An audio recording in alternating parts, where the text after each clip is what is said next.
Command ஏ command C கொடுத்து இந்த Arduino ஐடியில் பார்த்தீங்கன்னா நீங்கள் ஃபஸ்ட்டு உங்களோட இந்த ESP32 மைக்ரோ கண்ட்ரோலர் சொன்னேன் இல்லையா, இந்த ESP மைக்ரோ கண்ட்ரோலரை நீங்கள் இதில் வந்து செலக்ட் பண்ணிக்கணும். எப்படின்னா டூல்ஸ் போனீங்க அப்படின்னா டூல்ஸில் போயிட்டு செலக்ட் போர்டுன்னு இருக்குங்களா, ஸோ செலக்ட் போர்டுன்னு ESP32ன்னு இருக்கா, இதில் எத்தனை வெர்ஷன் இருக்குது பாருங்கள்.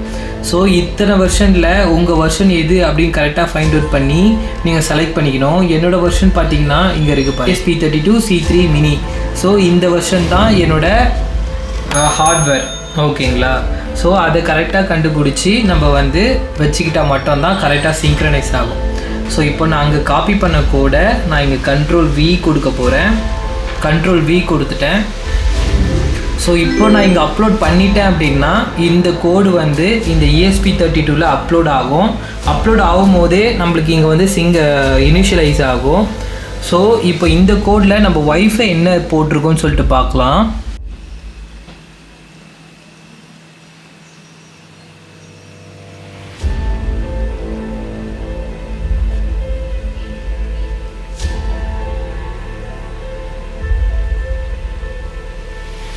சக்ஸஸ்ஃபுல்லாக ஆகிடுச்சு ஃப்ரெண்ட்ஸ். இப்போது கோடு வந்து இனிஷியலைஸ் ஆகுது. கரெக்ட். இப்போயும் கனெக்ஷன் ஃபெயில் தான் வரும், ஏன்னா வைஃபை ஆஃபில் இருக்குது.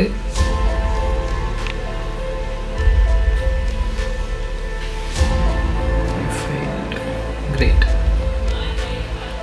இப்போ நம்மளுக்கு தெளிவாக தெரிஞ்சிருச்சு ஃப்ரெண்ட்ஸ், நம்ம ரிசீவர் சைட் எந்த கோடில் ஒர்க் ஆகுது அப்படின்னா இதில் தான் ஒர்க் ஆகுது. ஸோ அவுட்புட் சீரியல் மானிட்டரில் நம்மளுக்கு வந்து wifi connection failed, receiver ready. அதாவது ரிசீவர் வந்து டிரான்ஸ்மிட்டர்லேருந்து வர இன்புட்டுக்காக வெயிட்டிங் அல்லது டெலகிராம்லேருந்து வர இன்புட்டுக்காக வெயிட்டிங் அப்படின்னு சொல்லிட்டு காமிக்குது. Wifi connection failed. ஓகே, இப்போ ஒய்ஃபை வந்து கனெக்ட் பண்ணி பார்ப்போம். இனிஷியலைசிங்.